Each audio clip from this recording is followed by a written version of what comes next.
Section 438 पे बात होनी थी। पिछली सीआरपीसी में सेक्शन आपका कौन सा था? 397, 397। पुनरीक्षण की शक्तियों का उपयोग, इसे करने के लिए सेशन कोर्ट या हाई कोर्ट क्या क्या करेगा? सबसे पहले 397 में यही बताया गया है कि 397 में क्या करेंगे ताकि रिवीजनल पावर्स का उपयोग हो सके। रिवीजनल पावर्स ये दी क्यों गई? पहला सवाल यही उठता है, क्योंकि अपील जब दे दी गई तो अलग से रिवीजन देने का कोई मतलब ये दिखता नहीं, लेकिन इसके बाद भी रिवीजन है। इसका मतलब यह हुआ कि विधायिका कोई निश्चित उद्देश्य पूर्त करना चाहती है, जिसकी वजह से उसने रिवीजनल पावर्स अलग से दी है। और रिवीजनल पावर्स सिविल में भी है। तो एक बेसिक डिफरेंस सिविल और क्रिमिनल के रिवीजन में क्या है? पहला सवाल तो यही उठता है कि रिवीजन क्या है। दूसरा सवाल उठता है रिवीजन क्यों। तीसरा सवाल उठता है कि सिविल रिवीजन और क्रिमिनल रिवीजन, इसके बीच फर्क क्या। और चौथा सवाल उठता है कि रिवीजन किन आदेशों का। तो ये कुछ सवाल हैं जो उत्तरित होने ही चाहिए। तो पहला सवाल उठता है रिवीजन क्यों, क्या काय के लिए। जब अपील दे दी गई तो रिवीजन का मतलब क्या है? तो आपसे कहा गया था कि अपील में न्याय हो ही जाए, जरूरी नहीं है। बड़े आदमी से गलती नहीं होगी, अपीलेट कोर्ट गलती नहीं करेगा, इसकी संभावना ये मानी तो जा सकती है, लेकिन इसकी कोई गारंटी है ऐसा नहीं कहा जा सकता। तो अगर आपका मामला सिविल है तो वहां दो अपीलें प्रोवाइड है। मामला विधि के प्रश्न पर, क्योंकि सिविल जब हम लोग पढ़ेंगे तब देखेंगे कि दीवानी में डिग्री की दो अपीलें ये प्रोवाइड जरूर है, लेकिन सेकेंड अपील काहे पर होगी? क्वेश्चन ऑफ लॉ पर। विधि के प्रश्न इसी पर हो गया क्या। और यहां भी पुनरीक्षण जिन प्रश्नों पर होता है वे विधि के प्रश्न ही कहे जाते हैं। क्वेश्चन ऑफ लॉ इसी पर होता है क्रिमिनल रिवीजन में।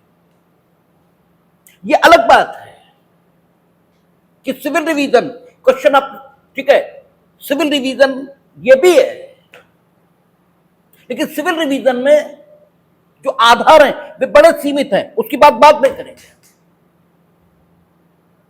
लेकिन वहां भी जो सेकंड अपील है वो क्वेश्चन ऑफ लॉ पर ही है। और क्रिमिनल में भी जो रिवीजन है वो कमोबेश उन्हीं आधारों पर है जो क्वेश्चन ऑफ लॉ ही कहे जाते हैं। ठीक है, इसका मतलब यह हुआ कि विधायिका की यह मंशा है कि अगर विधि के कोई प्रश्न है तो उन्हें सुप्रीम जुडिशरी या हायर जुडिशरी तक ले जाने की सुविधा यह प्रक्रिया विधि में होनी ही चाहिए। और आप देखेंगे क्रिमिनल में चूंकि अपील ही एक, जब एक अपील है और मान लीजिए मामला ऐसा है कि उससे अपील सेशन कोर्ट में लाई कर रही थी और सेशन कोर्ट में अपील हो गई, तो उसके बाद हाई कोर्ट तक आप मामले को कैसे ले जाएंगे?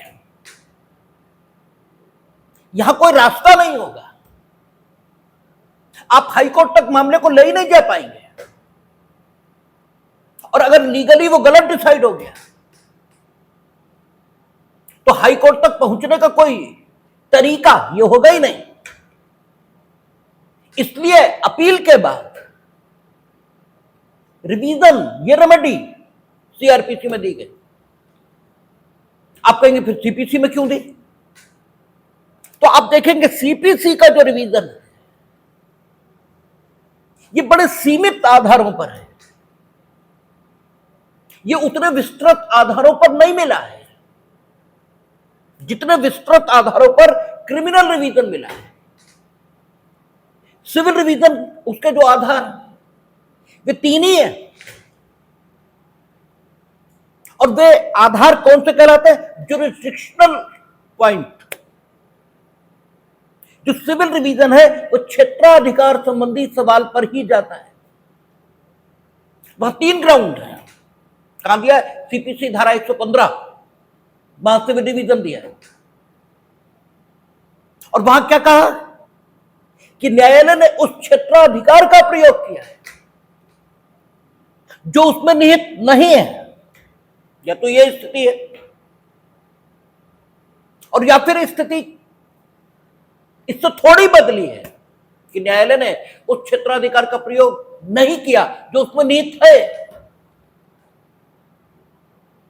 और तीसरा, न्यायालय ने स्वयं में निहित क्षेत्राधिकार का प्रयोग किया, किंतु अनियमित तरीके से किया।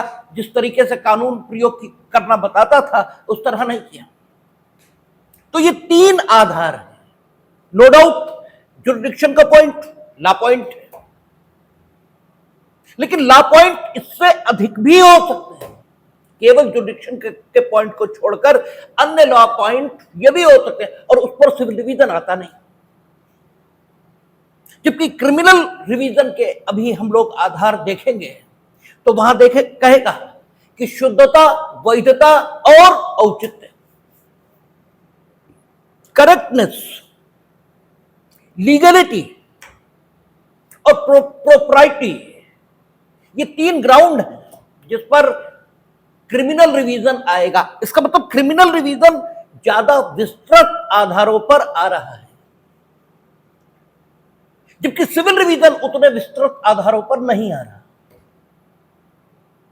तो एक बेसिक फर्क ये सिविल रिवीजन और क्रिमिनल रिवीजन के बीच आता है।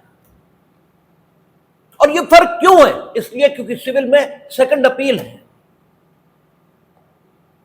डिग्री की 2 अपील है।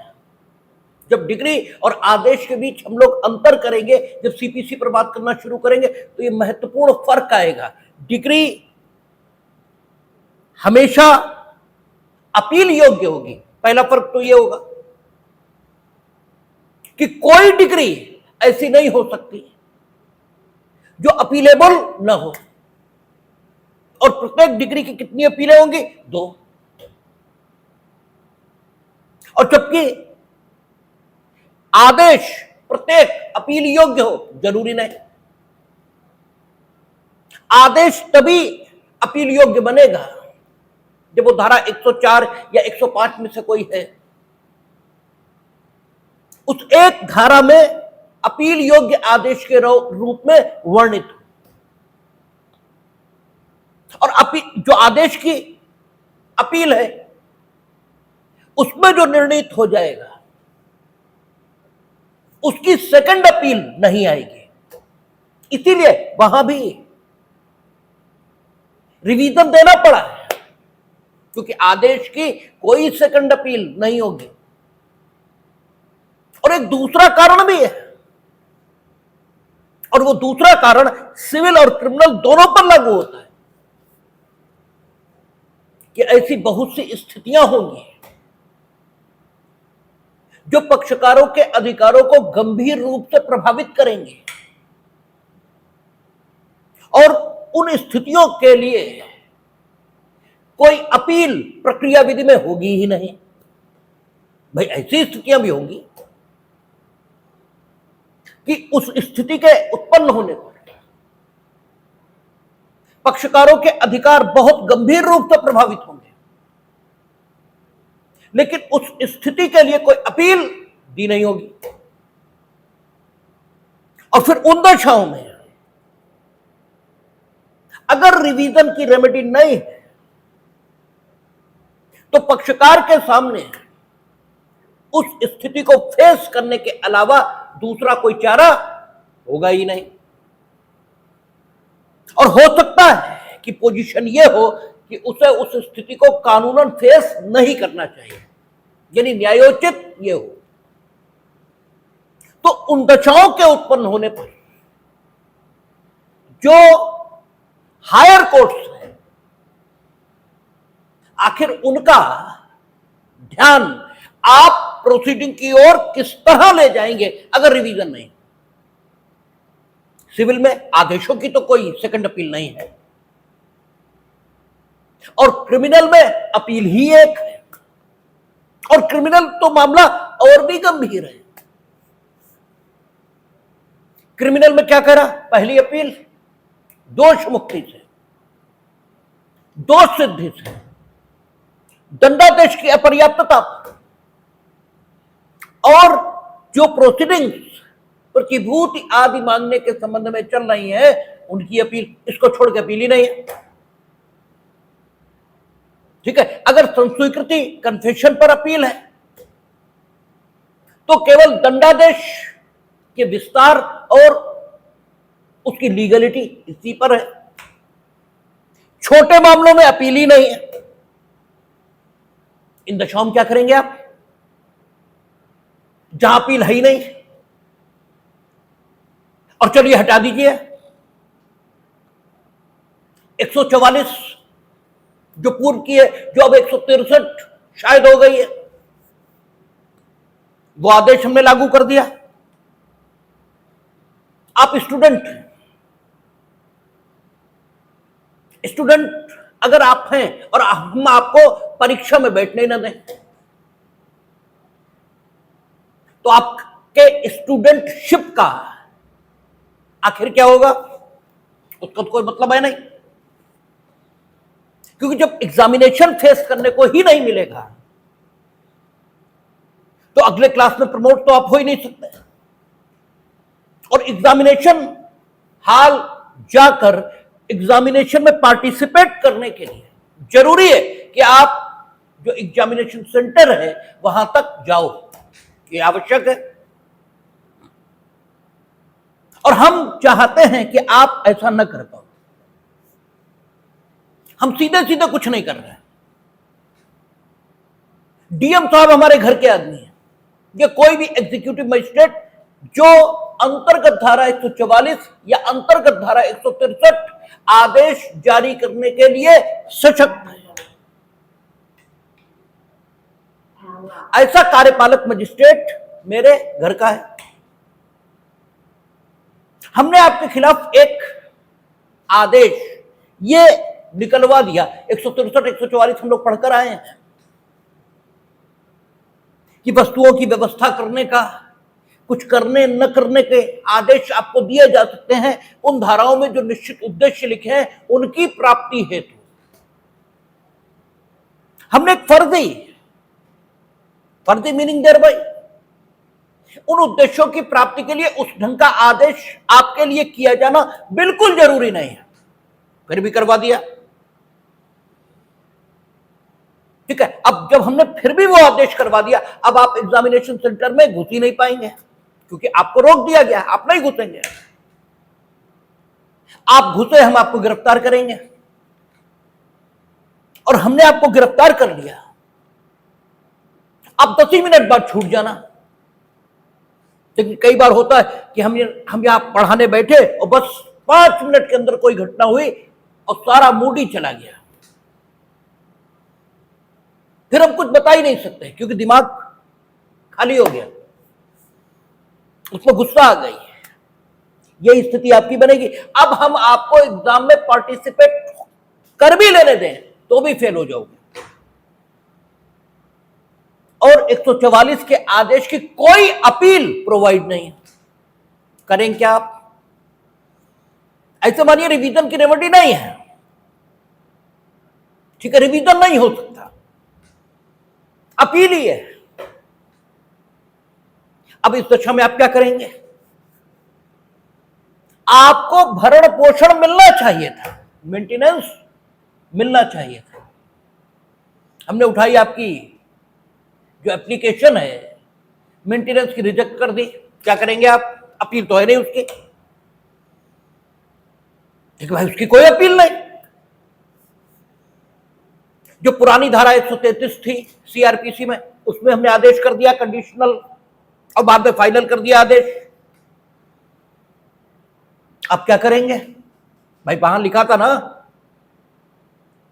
कि अगर आप लोक मार्ग, नदी या जलसरणी में जिसका विधि पूर्वक उपयोग करने का हक आम लोगों का है, उसमें कोई ऐसी बाधा क्रिएट करते हैं कि जिससे नदी, लोकमार्ग या जलसरणी जिसका विधिपूर्वक उपयोग करने का हक आम जनता को है, उसे जब इन चीजों के उपयोग की आवश्यकता हो और वह इन चीजों का उपयोग करे, तो ऐसा करने में उसे क्षति, बाधा या क्षोभ कारित हो। आप ऐसा कर रहे हैं, जब जो पण्य वस्तुएं हैं या अपने मार्केट में जो बेचने के लिए विक्रय है तो प्रस्थापित किए हैं, वो वस्तुएं आप इस ढंग से रख रहे हैं कि लोक स्वास्थ्य को या लोक क्षेम को क्षति, बाधा या क्षोभ कारित हो रहा है, तो 133 में कार्यवाहियां हो सकती थी। आप ऐसा कुछ कर ही नहीं रहे, यानी 133 की जो 6 स्थितियां हैं उनमें से एक भी आपके कार्य से प्रभावित नहीं है, फिर भी हम आपके खिलाफ कार्यवाही कर रहे हैं। ठीक है, तो अगर अपील हो तब तो आप गलत कार्यवाही होने की दशा में हैं। जो अपीलेट कोर्ट्स हैं वहां तक जा पाओगे, अपील है नहीं उन आदेशों की, उन आदेशों की अपील प्रोवाइड ही नहीं है, क्योंकि अपील का चैप्टर जो पिछले ही तो था उसमें अपील बताई गई थी, और उसके अलावा अपील है हम लोग पढ़ के आए कि किन किन आदेशों की, 86 के आदेश की थी, 340 के आदेश की थी, लेकिन वो सेक्शंस जब हम लोगों ने पढ़े थे उन आदेशों की कोई अपील प्रोवाइड नहीं थी। अब जब अपील है ही नहीं और रिवीजन भी है नहीं, तो आखिर जो हायर जुडिशरी है उसका ध्यान आप संबंधित अनियमितताओं के संबंध में आकृष्ट कैसे करेंगे। और सिविल अगर हो, ठीक है, तो वहां स्थिति क्या बनेगी कि आदेश की पहली अपील ये तो हो सकती है, लेकिन आदेश की कोई सेकंड अपील नहीं हो सकती, और वो भी सिर्फ उन आदेशों की जो धारा 104 या 105 में वर्णित किए गए, सिर्फ उन्हीं की अपील हो सकती, शेष आदेशों की भी नहीं हो सकती। ठीक है, तो एक स्थिति है ये निर्मित हो रही है। दूसरी, चलिए अपील है, आपने अपील को एक्सरसाइज कर लिया, तो राइट टू अपील, तो अपील में न्याय ही हो जाएगा, इसकी क्या गारंटी। अब आप कहेंगे चलो रिवीजन दे दिया तो रिवीजन में क्या न्याय ही हो जाएगा, इसकी क्या गारंटी। बात आपकी ठीक है, लेकिन कहीं तो रुकना पड़ेगा, कहीं तो रुकना ही पड़ेगा, लेकिन मैक्सिमम जो कुछ हो सकता है वो सब कुछ किया जाना चाहिए।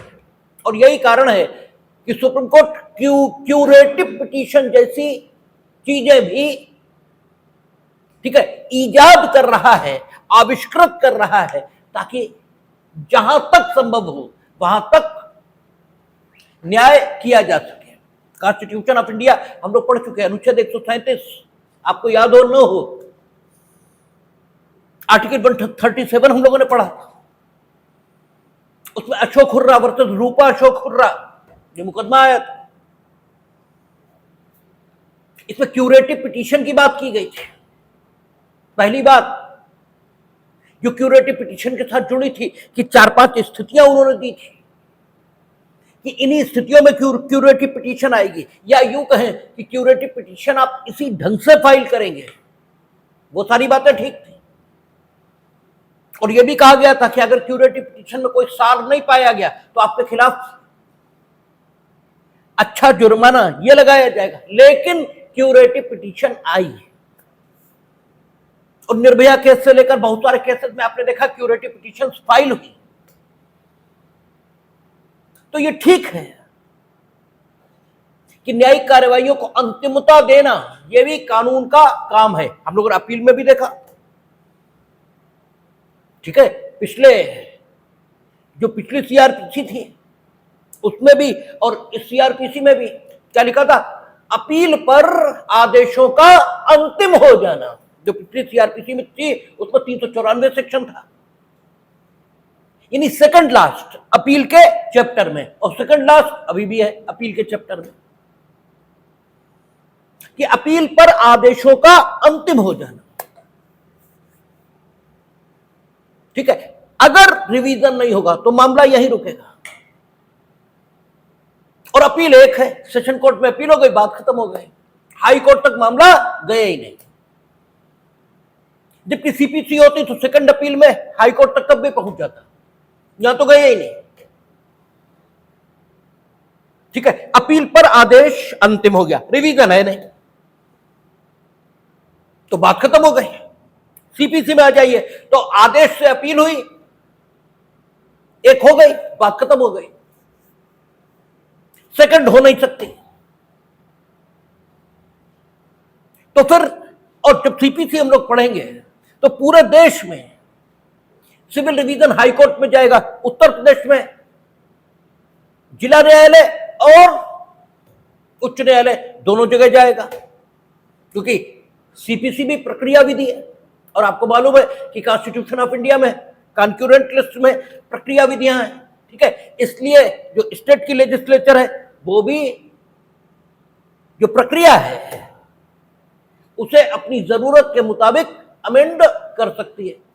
तो यहां सिविल रिवीजन हो सकता कोई जिला न्यायालय में फाइल करे, तो मसला उच्च न्यायालय तक तो जाएगा ही नहीं।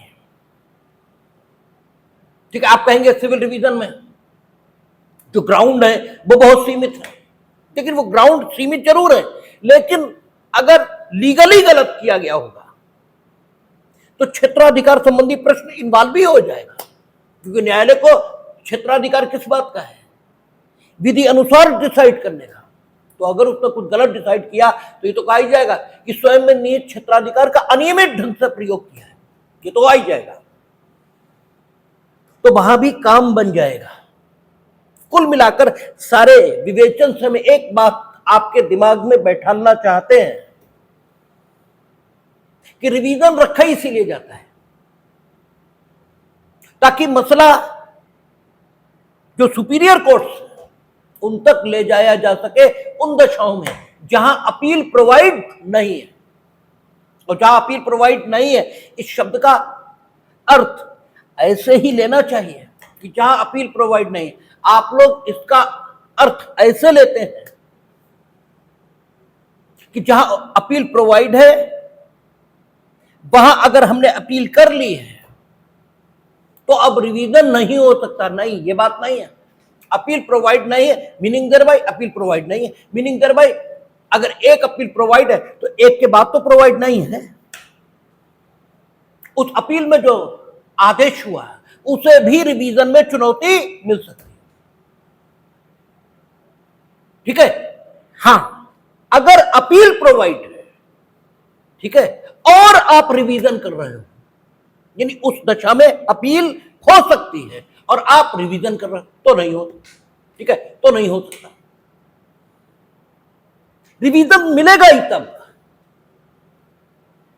जब अपील प्रोवाइड ना हो। जैसे दो सिद्धि से अपील प्रोवाइड है और आप अपील नहीं कर रहे हैं, रिवीजन कर रहे हैं, खारिज हो जाएगा।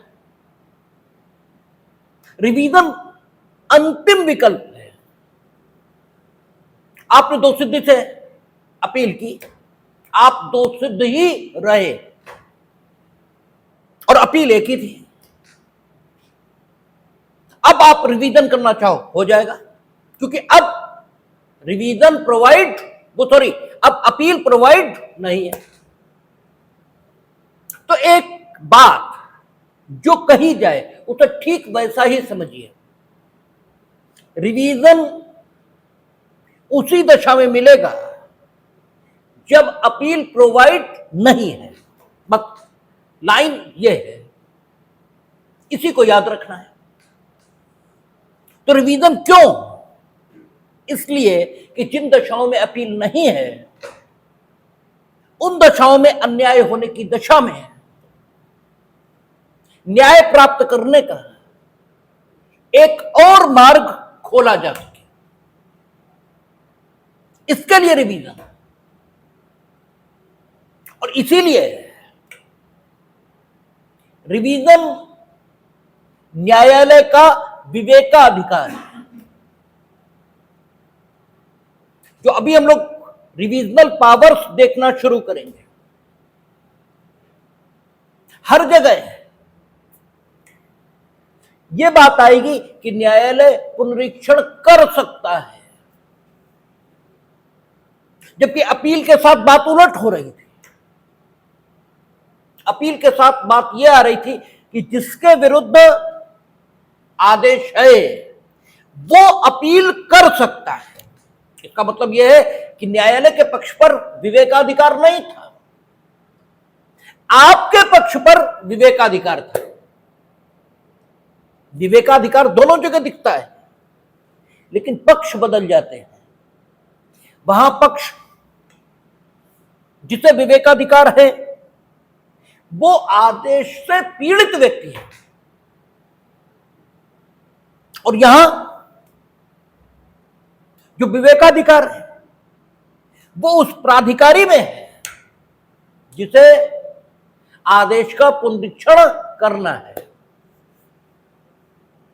इसलिए अपील हक है। अगर आप इंजॉय करना चाहो, नहीं करना चाहते मत करिए, क्योंकि वो आपका कानूनी हक है। और कानूनी हक कभी भी आपको जबरदस्ती नहीं दिए जाते। आप जमानत मांगना चाहो मांगो, न मांगना चाहो जेल में रहो। मांगना अजमानती दशा, अजमानती अपराध की दशा में, ये जमानती अपराध की दशा में आपका हक, मांगिए। जहां तक जमानत प्राप्त करने की बात है तो वो जमानती अपराध की दशा में आपका हक है, और अजमानती अपराध की दशा में न्यायालय का विवेक है। ठीक है, पाने के संबंध में स्थिति भिन्न है, मांगने के संबंध में स्थिति एक जैसी है। यही स्थिति रिवीजन और अपील की है। अपील में मांगना यह हक है आपका, ठीक है। रिवीजन में मांगना, ठीक है, यह आपका हक हो सकता है, मिले यह हक नहीं है आपका। अपील में मिलना भी हक है। इसीलिए आप देखते हैं कचहरी में जब रिवीजन पेश होते हैं 2 बजे, तो क्या कहा जाता है, एडमिशन पर सुनेंगे। अपील में नहीं, अपील में एडमिशन पर नहीं सुना जाता। अपील में सिर्फ इतना ही कहा जाता कि मानवर फर्स्ट अपील है, कन्विक्शन के विरुद्ध अपील है, बस एडमिट होगी, उसे रिजेक्ट किया ही नहीं जा सकता। यद्यपि प्रोविजन था समरली डिस्पोज ऑफ हो सकती थी, लेकिन कानूनी स्थिति जो हम लोगों ने देखी थी वो समरली डिस्पोज ऑफ होने के खिलाफ थी। वहां स्थिति यह थी कि जब तक कोई एक्सेप्शनल रीजन ना हो तब तक आप समरली डिस्पोज ऑफ न करें। इसका मतलब यह हुआ कि अपील सामान्य दशाओं में रिजेक्ट होगी ही नहीं, वो आप मांगेंगे आपको मिलेगी। रिवीजन आप मांगे मिले कतई जरूरी नहीं, वो विवेकाधिकार है। आप सिर्फ लेकर चले आए, कोई मतलब नहीं, कोई तब तो नहीं, तो हो सकता है आपको रिवीजन न भी मिले। हालांकि कोर्ट्स में है अधिकांश जज, सारे नहीं। हमने अपनी वकालत के जीवन में ऐसे बहुत से जज देखे हैं जिन्होंने एडमिशन पर ही रिवीजन खारिज किया, और हम इसी मत के हैं, एडमिशन पर ही खारिज करना चाहिए। क्यों खाली पेंडेंसी क्यों बढ़ाएं? आप बताओ ना, हम सुनना है, अभी बताओ। कोई मतलब नहीं आपके इस रिवीजन का, हम क्यों एडमिट करें? नहीं करें। लेकिन अधिकांश वहां भी इसी मत के होते, ठीक है एडमिट कर लो, फाइनली देखेंगे कि अलाउ होने लायक है या नहीं, और 99% रिवीजन खारिज होता है। 99। 25 साल की वकालत में सिर्फ 2 या 3 रिवीजन है जो हम अलाउ करा पाए, और बाकी सब खारिज हो गए। उसका कारण यह होता है कि न्यायालय वाकई जल्दी जल्दी कानून की गलती नहीं करता है, जल्दी जल्दी। उसका कारण यह नहीं होता कि पीओ स्वयं में बहुत विद्वान होता है, उसे विद्वान वो ना हो तो पड़ोसी होता है। हर जिले में कम से कम एक तो होता ही है जो विद्वान होता है। हमें नहीं आता, हम उनसे पूछाएंगे, जैसा वकीलों में होता है वैसे वहां होता है। इसलिए आदेश कानूनन 99% मामलों में ठीक ही होता है, इसलिए रिवीजन 99% मामलों में खारिजी होता है। लेकिन 1% भी अगर अन्याय हो जाए तो बात गलत है, इसलिए रिवीजन की रेमेडी दी गई। और जहां अपील प्रोवाइड है वहां रिवीजन नहीं मिलेगा। दूसरा, अपील आपका कानूनी हक है, रिवीजन न्यायालय का विवेकाधिकार है। तीसरा, ठीक है, उसे कहने की जरूरत नहीं होनी चाहिए, क्योंकि पहले यह कहा जा चुका है कि जहां पर अपील प्रोवाइड है वहां रिवीजन नहीं होता। ठीक है, लेकिन फिर भी उसी का भाग है, इसलिए बोल देना चाहिए कि अगर रिवीजन में आप गए तो न्यायालय आदेश को खंडित करके दोष मुक्ति का आदेश पारित नहीं कर सकता। जैसे दोष मुक्ति के विरुद्ध आप अपील में गए, स्टेट दोष मुक्ति के विरुद्ध अपील में चली गई, अब तो आपको भी राइट है, आप भी जा सकते हो। ठीक है, स्टेट 378 में जाएगी, आप 372 और 378 दोनों में जाओगे। ये हमने सीआरपीसी के प्रोविजन बोल दिया। बीएनएस 413 और 419 ये होंगे, इनमें आप जाओगे। दोष मुक्ति कन्विक्शन में बदल दी गई। ठीक है, उसके बाद रिवीजन में गए आप। ठीक है ना, आप रिवीजन में गए तो रिवीजन अगर होता है इस आदेश का तो आपकी जो दोष सिद्धि है वो अगर गलत भी है तो भी न्यायालय स्वयं दोष मुक्ति का आदेश पारित नहीं कर सकता। तब वो आदेश को सिर्फ खंडित करेंगे और नीचे भेजेंगे कि लीगली आदेश को फिर से सुनकर पारित करिए। ठीक है, क्योंकि दोष मुक्ति के विरुद्ध या दोष सिद्धि के विरुद्ध अपीलें प्रोवाइड है।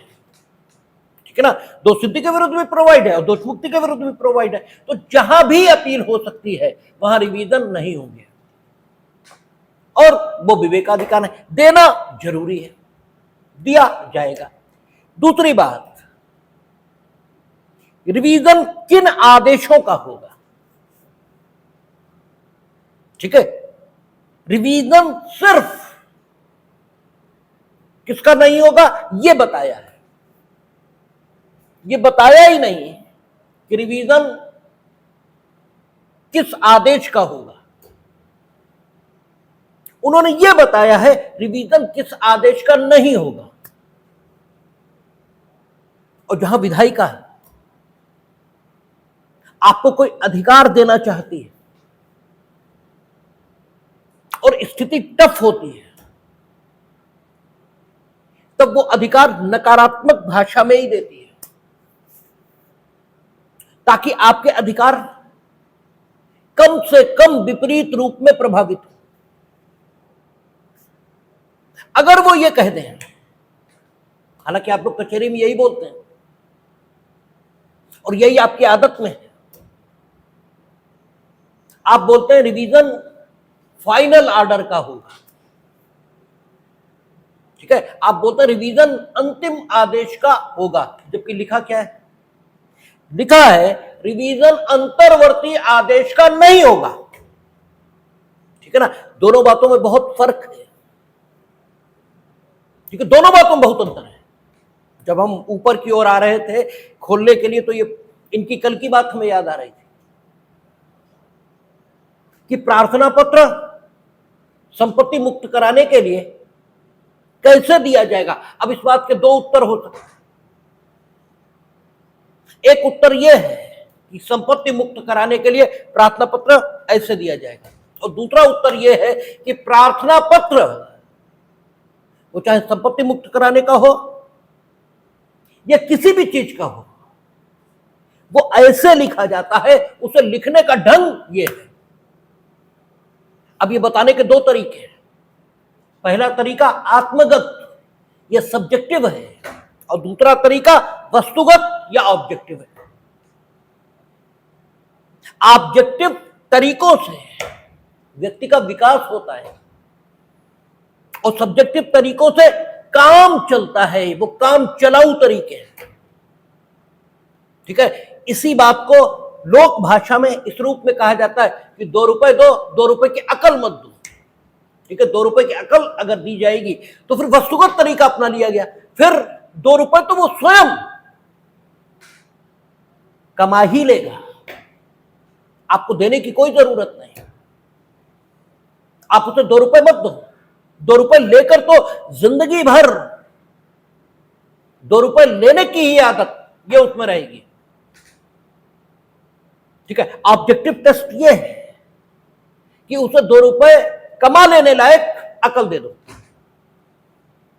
क्योंकि सुविधा 2 रुपए लेने में है, 2 रुपए की अकल लेने का जो रास्ता है वो कठिन है। इसलिए आप भी उन्हीं से खुश होते हैं जो 2 रुपए देते हैं, 2 रुपए की अकल नहीं देते। ठीक है, आपकी एप्लीकेशन एक ने लिखवा दी, आप उससे प्रसन्न हैं। ठीक है, जो आपको यह बता रहा है एप्लीकेशन में क्या क्या लिखो, क्योंकि एक एप्लीकेशन आपने याद कर ली, अगली फिर लिखनी है, फिर जाओ उनके पास। अब जिंदगी में आत्मनिर्भर नहीं है, और वो आदमी अच्छा है जिसने पहली बार आपको बता दिया कि तरीका ये होता है, ऐसे लिखा करो, बात खत्म हो गई, अब कुछ नहीं करना है। तो आत्मगत विश्लेषण और वस्तुगत विश्लेषण ये बहुत महत्व की चीज है जीवन के प्रत्येक क्षेत्र में। आपने चूंकि आत्मगत विश्लेषण का तरीका अपना रखा है, इसलिए आप चीजों को ट्रांसफॉर्म कर देते हैं। उसने ये कहा कि अंतर्वर्ती आदेश का नहीं होगा, बस इसे ऐसे ही पढ़िए। आप उसे बदल क्यों देते हैं कि अंतिम आदेश का होगा? ये कहा, ये तो नहीं कहा। और दोनों बातें अलग हैं, दोनों के प्रभाव अलग हैं। आपने परिवाद प्रस्तुत किया, कंप्लेंट फाइल की आपने, कंप्लेंट फाइल करने पर ठीक है परिवादी की परीक्षा होगी, अंतर्गत धारा 209। ठीक है, परिवादी के साक्षी यदि कोई उपस्थित है उनकी परीक्षा होगी। न्यायालय आदेशिका का जारी किया जाना मुलतवी यानी स्थगित कर सकता है 202 में। ठीक है, जांच कर सकता है। सीआरपीसी सेक्शन है आगे, बीएनएसएफ के आप करस्पॉन्डिंगली देख लेंगे। ये सारा कुछ होने के बाद या तो 203 में रिजेक्ट कर देगा या 204 में आपको आहूत कर देगा। 204 में उसने आहूत कर दिया। ठीक, तो 204 में उसने आहूत कर दिया, इससे आप दोषसिद्ध तो नहीं हो गए, अभी तो विचारण चलेगा। तो अगर आपकी परिभाषा को स्वीकार किया जाए कि रिवीजन अंतिम आदेश का होगा, तो ये समनिंग ऑर्डर के रिवीजन फाइल कैसे हो रहा है कचहरी में? ठीक है, रोज हो रहा है। आप वहां खड़े होकर एक ही लाइन बोलते हैं कि समनिंग ऑर्डर का रिवीजन है सर, वो कहते हैं ठीक है एडमिट कर दो। कैसे हो रहा है? इसका उत्तर आपके पास ये कि लिखा हुआ चलता कहां है। इसका उत्तर जो आपके पास है वो क्या है? लिखा हुआ चलता नहीं। जबकि सही स्थिति यह है कि लिखा हुआ आपको पता ही नहीं है। ठीक है, क्योंकि लिखे हुए को पढ़ा तो कभी है ही नहीं, लिखे हुए को तो सुना है, कि लिखे हुए को तो सुना है, और सुने हुए के बारे में आपकी मान्यता यह है कि वो ठीक है,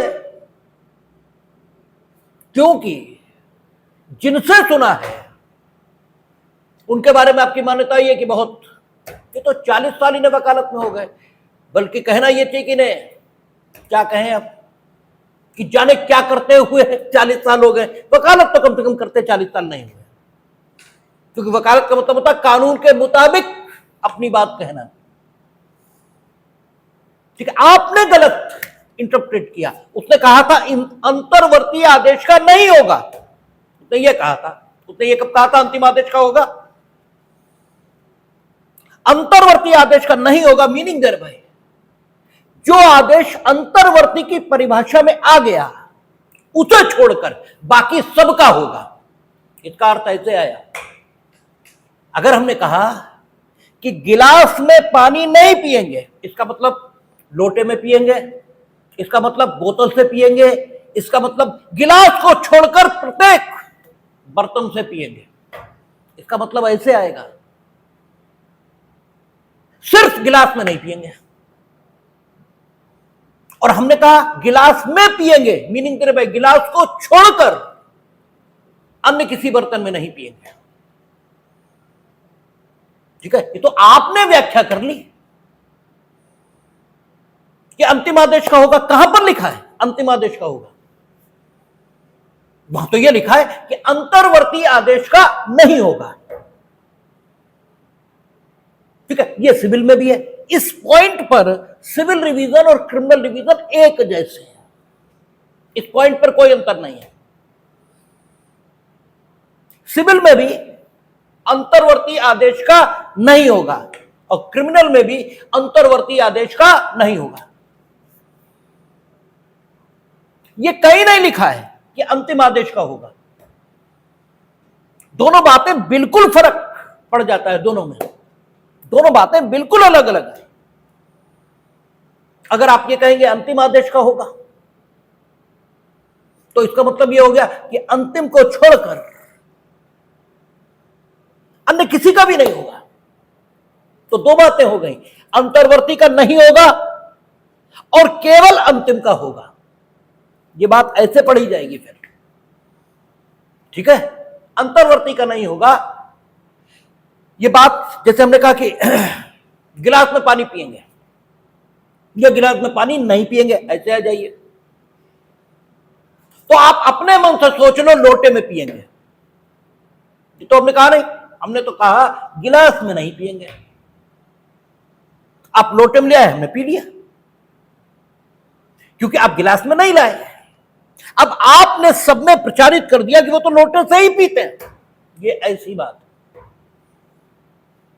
ठीक है, हमारा विनय यही करता है कि तो उससे ये कहो कि ये नहीं करेंगे तो वो एक काम कर देगा। अब क्योंकि हमने सिर्फ इतना ही कहा था ना कि ये नहीं करेंगे, तो उसने जो कुछ किया वो ठीक है, फिर वो बता देगा सबको कि वो तो ये चाहते कि यही करो। अरे हमने ये नहीं कहा था, हमने ये कहा था ये नहीं करेंगे। हमने कहा था गिलास में पानी नहीं पिएंगे, अब तुम लोटे में ले आए, दैट्स ओके। तुम उसके अलावा किसी चीज में लाते हैं, वो भी ठीक था। अब अगली बार जब पानी मांगा गया तो मानिए लोटा गंदा है और गिलास में हमने मना कर रखा है कि गिलास में नहीं पिएंगे, लेकिन बोतल रखी है तो वो नहीं देगा पानी, वो कहेगा वो तो लोटे में ही पीते हैं। ठीक है, जबकि हमने सिर्फ इतना ही कहा था कि हम गिलास में नहीं पिएंगे। बोतल रखी थी, लोटा गंदा था, वो पानी नहीं लाएगा, वो तुम प्यास से मर जाओ। ठीक है, इसे बोलते हैं मूर्ख, इसीलिए मुझे मूर्ख कहते हैं। यही मूर्खता की डेफिनेशन है, अपने हिसाब से चीजों को ढाल लेना। और फिर आप वहां बताते हैं कि वो जो लिखा है वो तो चलता ही नहीं, जबकि जो लिखा है वही चल रहा है। उसने सिर्फ इतना कहा था अंतर्वर्ती का नहीं होगा। अब जब आपको संबंध से आहूत कर दिया, परिवार पर लगाए गए आरोप का सामना करने के लिए, तो यह आदेश भले ही अंतिम न हो लेकिन अंतर्वर्ती भी नहीं है। ठीक है, इसे अंतर्वर्ती भी नहीं कह सकते। अंतर्वर्ती क्या होता है इसके बाद बताएंगे। लेकिन फिलहाल ये अंतिम भी नहीं है, ये अंतर्वर्ती भी नहीं है, ठीक है ना। ये भले ही अंतिम ना हो, लेकिन ये अंतर्वर्ती भी नहीं है। और आपने सिर्फ मना किया था कि अंतर्वर्ती आदेश का नहीं होगा, तो ये अंतर्वर्ती नहीं है, क्योंकि अंतर्वर्ती आदेश उस आदेश को कहा जाता है जो आदेश सिर्फ वाद की कार्यवाही को आगे बढ़ाने के लिए, यानी वाद की कार्यवाही की व्यवस्था बनाए रखने के लिए पारित किए जाते हैं, वो सारे अंतिम होते हैं, वो सारे अंतर्वर्ती होते हैं। जैसे साक्षी बुला दिए हमने, तो वह साक्षी तो बुलाएंगे ही, ठीक है ना भाई। गवाहों को आखिर संबंध तो होगा ही, साक्षी को प्रोसेस से बुलाएंगे नहीं, कैसे चलेगा, ठीक है। साक्षी उपस्थित था, आप प्रतिपरीक्षा नहीं कर रहे थे, आप पर 200 रुपए, ठीक है, कास्ट हमने लगाई, साक्षी को दिलवा दी, ठीक है। तो इसमें क्या गलत हो गया? दीवानी होगी तब बात अलग हो जाएगी, वहां खर्चा लगाने की शक्ति और सारी चीजें किन किन मदों में लगाई जाएगा, क्या होगा, तो वहां विधिक प्रश्न भी खर्चे के उत्पन्न हो सकते हैं। लेकिन अभी बात हम क्रिमिनल में कर रहे हैं, जब सीपीसी की बात करेंगे तब देखेंगे। तो अगर हमने 200 रुपए कास्ट दिलवा दी, क्योंकि आपने एग्जामिनेशन तो किया नहीं, क्रॉस एग्जामिनेशन, तो ये तो वाद की व्यवस्था को बनाए रखने के लिए किया गया, इससे आपके अधिकार पर क्या प्रभाव पड़ा? अधिकार पर तो कोई प्रभाव नहीं। तो इसे अंतर्वर्ती आदेश कहा जाएगा, क्योंकि अगर हम ऐसा नहीं करेंगे तो तुम रोज क्रॉस एग्जामिनेशन नहीं करोगे, मुकदमे की कार्यवाही आगे बढ़ेगी।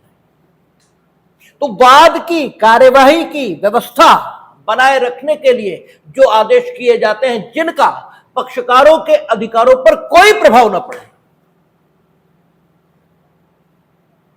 जिन आदेशों का पक्षकारों के अधिकारों पर कोई विपरीत प्रभाव नहीं पड़ता, वे सारे आदेश कैसे कहलाएंगे? अंतर्वर्ती, और उनकी बाबत कोई पुनरीक्षण प्रस्तुत नहीं होगा। लेकिन ऐसे आदेश जो यदि उस व्यक्ति के पक्ष में कर दिए जाते हैं, जो शिकायत कर रहा है, तो कार्यवाही का ही अंत हो गया होता,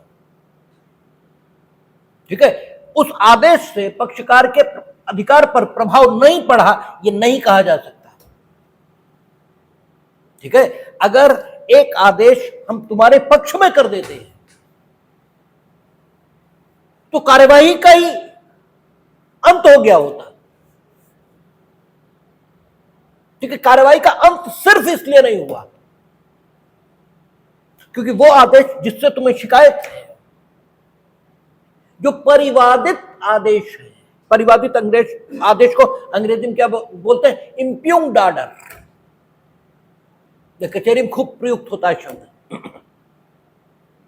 जो परिवादित आदेश है, वो अगर परिवादित मीनिंग देयर बाय जिसके विरुद्ध तुम शिकायत कर रहे हो, वो आदेश अगर तुम्हारे फेवर में हुआ होता तो कार्यवाही अंतिम रूप से समाप्त हो गई होती।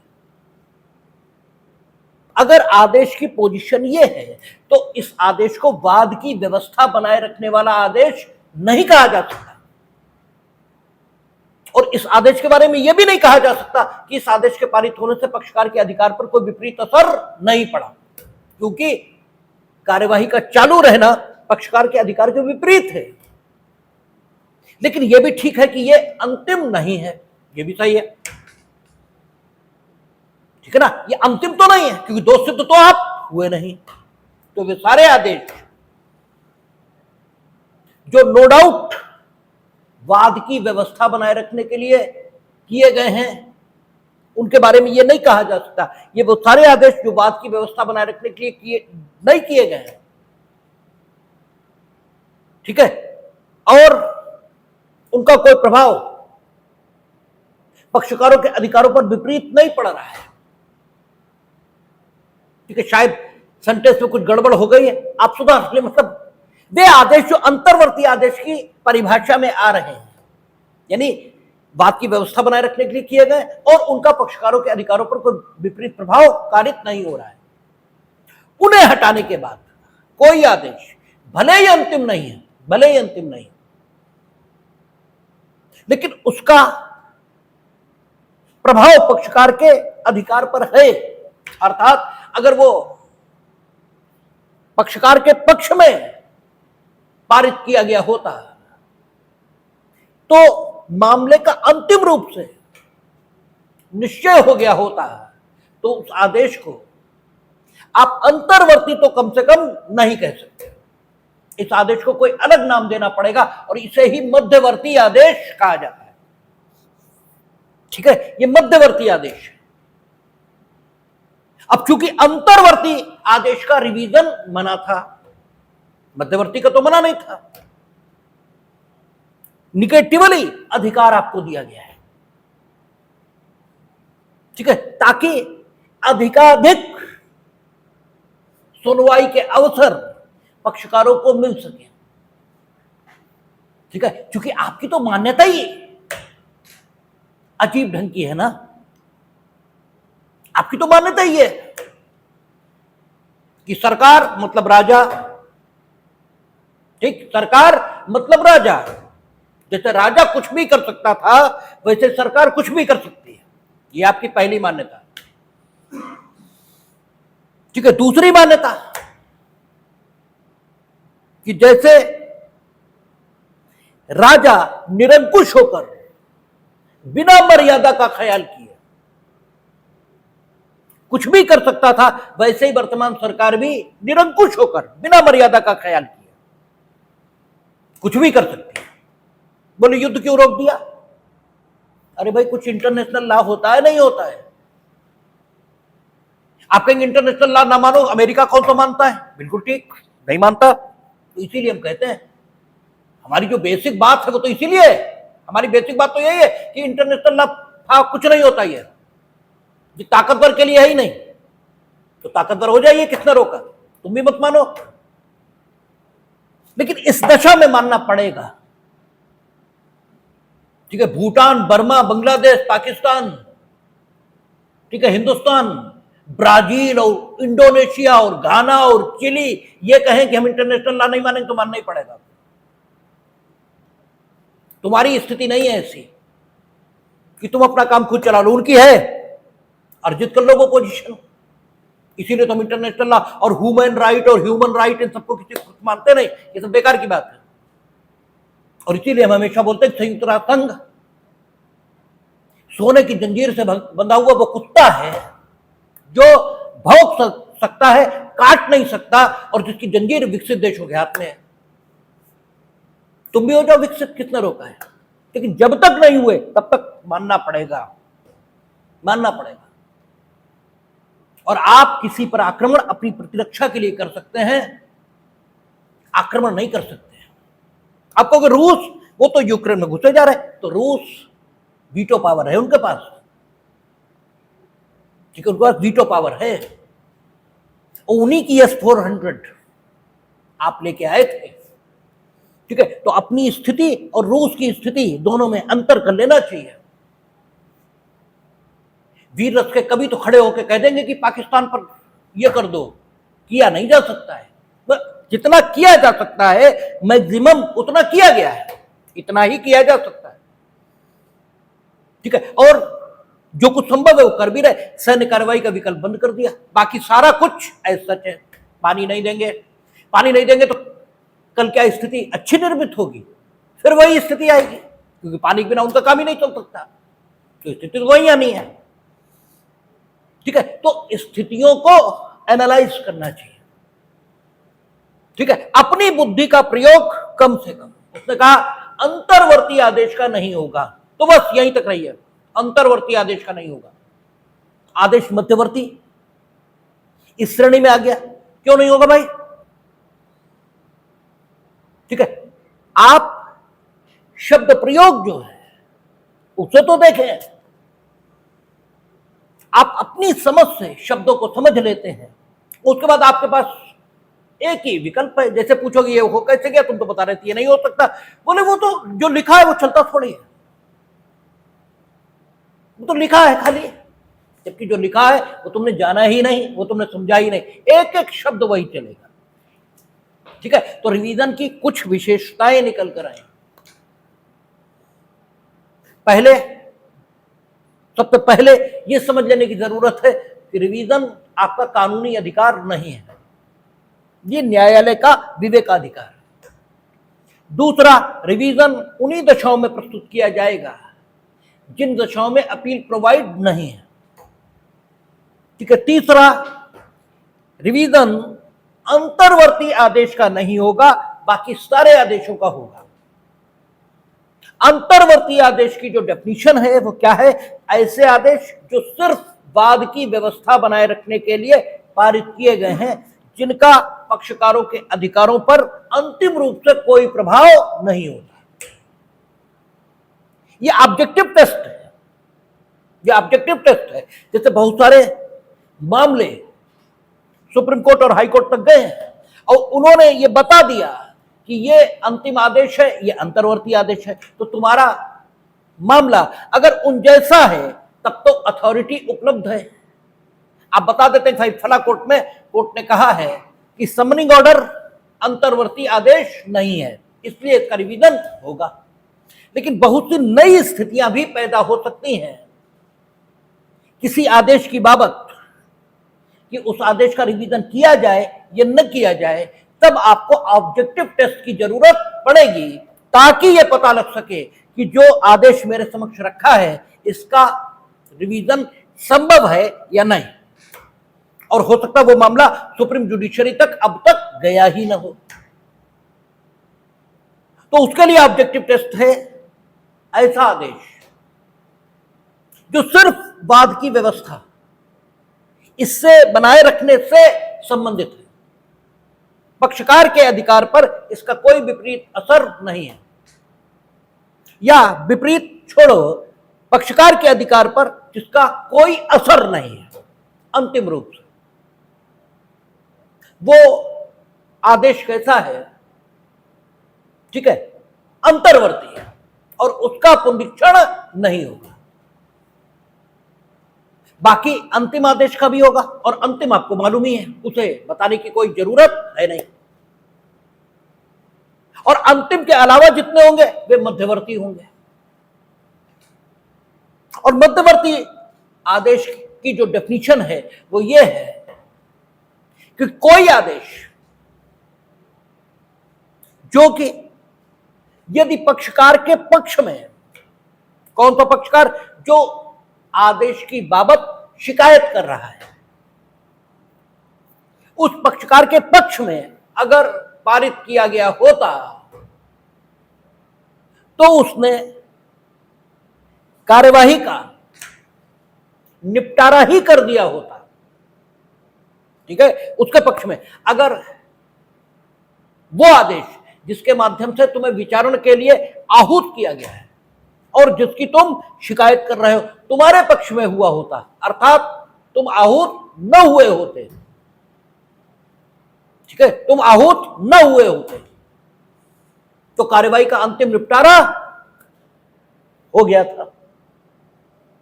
ठीक है, तब तो आगे बात ही नहीं चलती ना।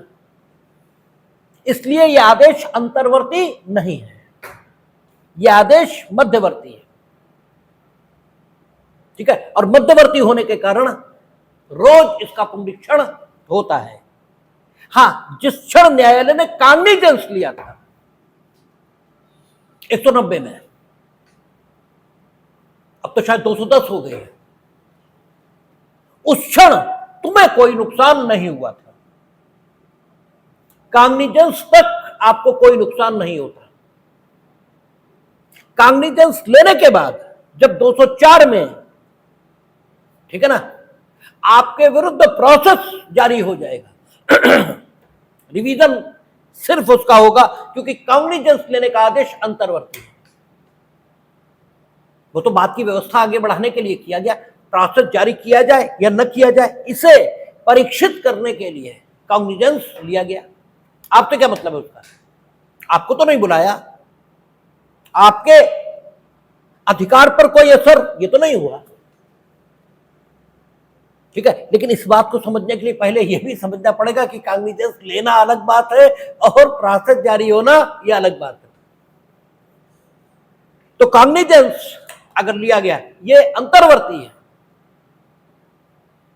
और अगर आपको आहूत कर दिया गया तो ये मध्यवर्ती है। मध्यवर्ती होने के कारण उसका रिवीजन होगा और इसका अंतर्वर्ती होने के कारण रिवीजन नहीं होगा। आपने साक्षी को आहूत कराने के लिए, आपकी दृष्टि में वो आवश्यक साक्षी था, ठीक है, और उसे आहूत कराना अपने मामले के लिए, ठीक है, आप आवश्यक ये मानते हैं। आपने एप्लीकेशन लगाई, खारिज हो गई, ये आदेश मध्यवर्ती है, क्योंकि इससे आपके अधिकार पर अंतिम असर आएगा, विपरीत असर आएगा। साक्षी नहीं होगा तो तुम्हारा मामला तो घुस ही जाएगा, तुम्हारा मामला तुम्हारे पक्ष में तो निर्णित नहीं हो सकता। लेकिन एक साक्षी जो पहले परीक्षित हो चुका है, उसे न्यायालय ने पुनः आहूत कर दिया है एग्जामिनेशन के लिए, यह अंतर्वर्ती है, क्योंकि वो आएगा तो क्रॉस एग्जामिनेशन का हक तो आपको मिलेगा, ठीक है। और क्रॉस एग्जामिनेशन काहे के लिए है? उसकी सत्यता की परीक्षा के लिए। वही पहली बार में था, वही दूसरी बार में, शपथ भी उसे दिलाई ही जाएगी। तो आपको नुकसान क्या हो रहा है ये बताइए, ठीक है। तो हर आदेश की बाबत ये ऑब्जेक्टिव टेस्ट लगेंगे और तय किया जाएगा कि परिवादित आदेश जिसके विरुद्ध आपको शिकायत है वो अंतिम है या अंतर्वर्ती है। तो सिर्फ अंतर्वर्ती आदेश के बाबत रिवीजन नहीं होगा, बाकी सारे आदेशों के बाबत रिवीजन होंगे, ठीक है। और आप ऐसे याद किए बैठे कि अंतिम आदेश का होगा, क्योंकि आप तो अपने ही हिसाब से पूरी सीआरपीसी और सारी चीजें लिख लेते हैं, और वो लिखते वक्त तो कुछ नहीं, वो जो जिनके बारे में आपकी मान्यता है कि उन्हें सब आता है, उनकी बातें सुनकर आप अपनी मान्यताएं बनाते हैं। और उन्होंने उनकी बातें सुनकर मान्यता बनाई थी जिनके बारे में उनकी मान्यता थी कि उन्हें सब आता था। किताब ना उनने उठाई ना आपने उठाई, क्योंकि आप सबकी मान्यताओं के मुताबिक किताब में जो लिखा है वो तो चलता ही नहीं। उसका मतलब ही क्या है? वो तो खाली एलएलबी में पास होने के लिए होता है, बाकी चलता होता कुछ नहीं। जबकि ये सारी धारणाएं गलत है। जो लिखा है एक एक शब्द वही चलेगा, लिखा आपको समझ में नहीं आया ये दूसरी बात, तो उसे समझने का प्रयास करेंगे तो आ जाएगा। शेष रिवीजन पे शाम को बात कर लेंगे, शाम को इसे खत्म ही कर लेंगे। देखिए